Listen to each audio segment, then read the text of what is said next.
Hi friends, welcome back to our channel. Friends, మన channel cricket సంబంధించిన ప్రతి చిన్న అప్డేట్ మన ఛానల్లో రెగ్యులర్ వస్తుంటాయి. ఇంకా మన ఛానల్ని సబ్స్క్రైబ్ చేసుకోకపోతే ఫ్రెండ్స్ వెంటనే సబ్స్క్రైబ్ చేసుకోండి అండ్ పక్కన లైక్ని యాక్టివేట్ చేసుకోండి. అండ్ అదే ఇంకా మన వీడియోని లైక్ చెప్తే ఫ్రెండ్స్ వెంటనే లైక్ చేసి మన వీడియోలోకి అయితే ఎంటర్ అవుదాం. ఫ్రెండ్స్ తప్పకుండా లైక్ చేయండి. లైక్ చేస్తే మన వీడియో మార్కెట్కి ఫాస్ట్ రీచ్ అవుతుంది. ఇక ఐపీఎల్ 2025లో మ్యాచ్ నెంబర్ 61 వచ్చేసి Sunrisers Hyderabad versus Lucknow Super Giants. ఈ మ్యాచ్ మాత్రం రెండు టీంలో కూడా ఇంపార్టెంట్ అని చెప్పుకోవచ్చు.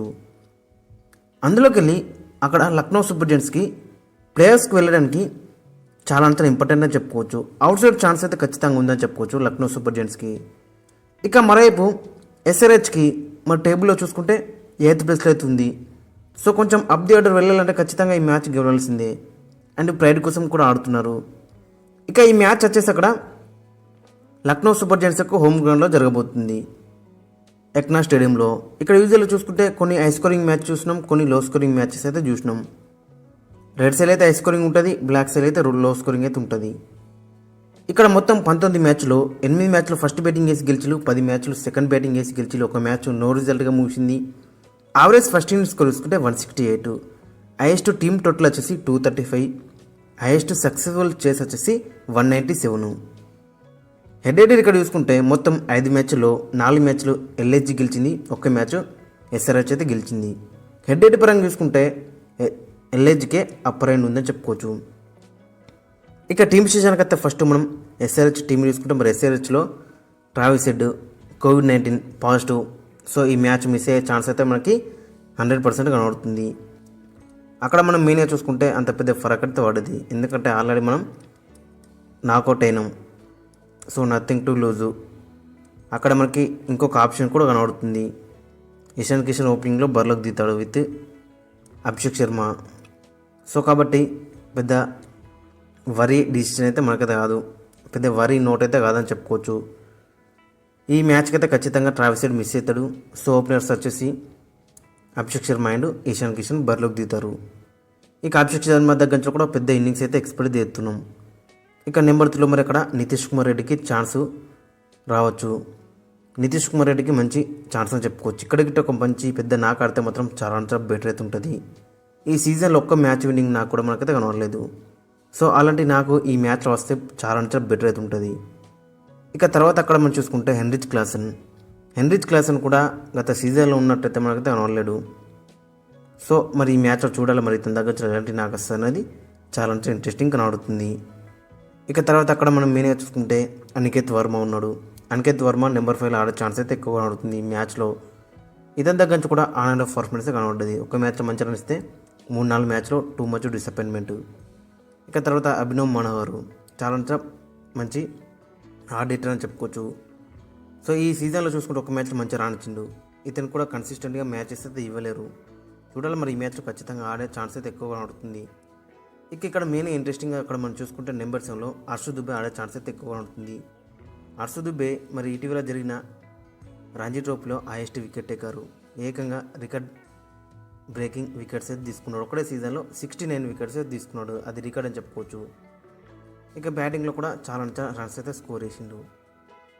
ఇక రీసెంట్గా ఇండియా టూర్ కూడా అక్కడ సెలెక్ట్ అయ్యిండు.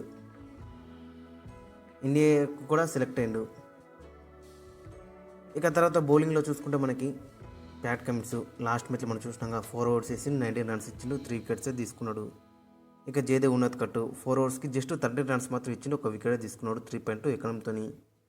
ఇక హర్షల్ పటేల్ కొన్ని ఎక్కువ రన్స్ ఇచ్చినప్పుడు కూడా చాలా బెటర్ రన్ ఇచ్చిండు. అంతకుముందు మ్యాచ్లో ఇషాన్ మలింగా కూడా చాలా బెటర్ రన్ ఇస్తుండు.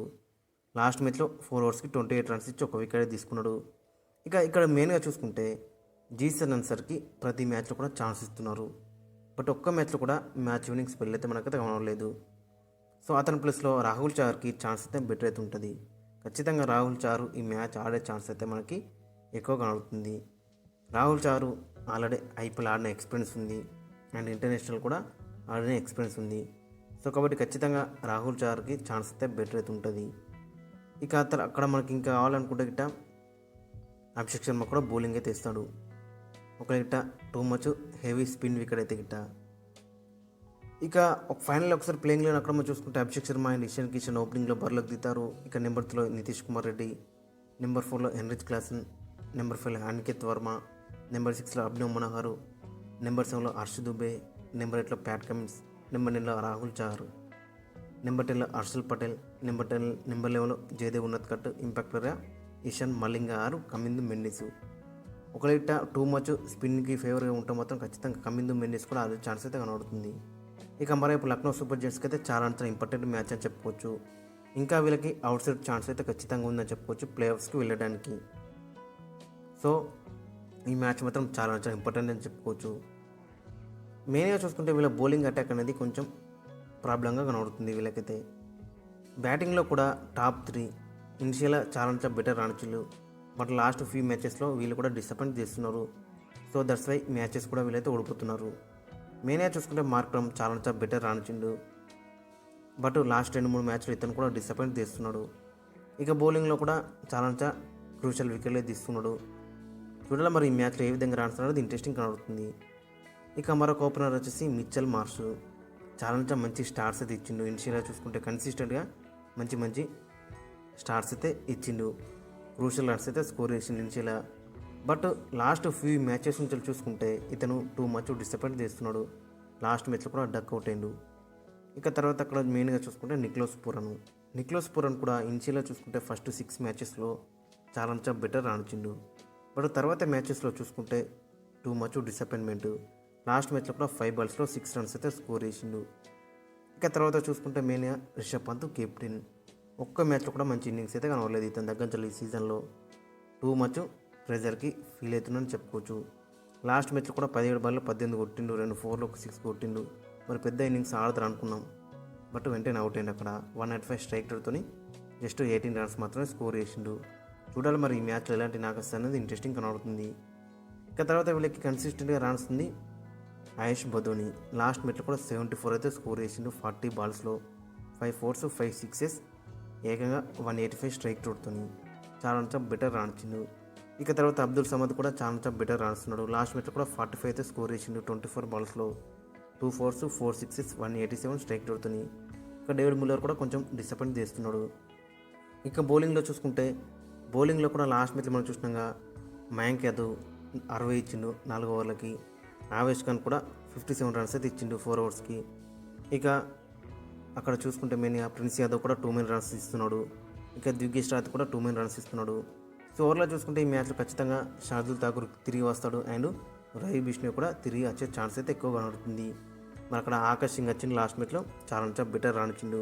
4 overs ఇచ్చిండు, 30 runs ఇచ్చిండు, 2 wickets తీసుకున్నాడు 7.5 ఎకనంతో. ఇక ఈ మ్యాచ్లో వీళ్ళ యొక్క ప్లేయింగ్ లైన్ అక్కడ మనం చూసుకుంటే ఓపెనర్స్ వచ్చేసి Mitchell Marsh and Aiden Markram. ఇక నెంబర్ 3లో నిక్లస్ పూరన్, నెంబర్ 4లో రిషబ్ పంత్, నెంబర్ 5లో డేవిడ్ మిల్లర్, నెంబర్ 6లో ఆయుష్ బదోని, నెంబర్ 7లో అబ్దుల్ సమద్, నెంబర్ 8లో షార్దుల్ ఠాకూర్, నెంబర్ 9లో రవి బిష్ణోయ్, నెంబర్ 10లో ఆవేష్ ఖాన్, నెంబర్ 11లో మయాంక్ యాదవ్ వారు ఆకాష్ సింగ్, ఇంపాక్టర్గా దిగ్గేష్ రాతి. ఓవరాల్గా చూసుకుంటే చాలా బెటర్ కనబడుతున్నప్పుడు కూడా కొంచెం బౌలింగ్ అనేది కొంచెం మనకి వీక్గా కనబడుతుంది. మరి ఏ విధంగా రాణిస్తాను అనేది ఇంట్రెస్టింగ్ కనబడుతుంది. ఇక మరోవైపు SRHలో చూసుకుంటే నథింగ్ టు లూజ్ కాబట్టి ఖచ్చితంగా వీళ్ళపైన ప్రెజర్ అయితే ఉండదు. ఫ్రెండ్స్ మరి మీ ఒపీనియన్ అయితే కింద కామెంట్స్ అయితే మెన్షన్ చేయండి.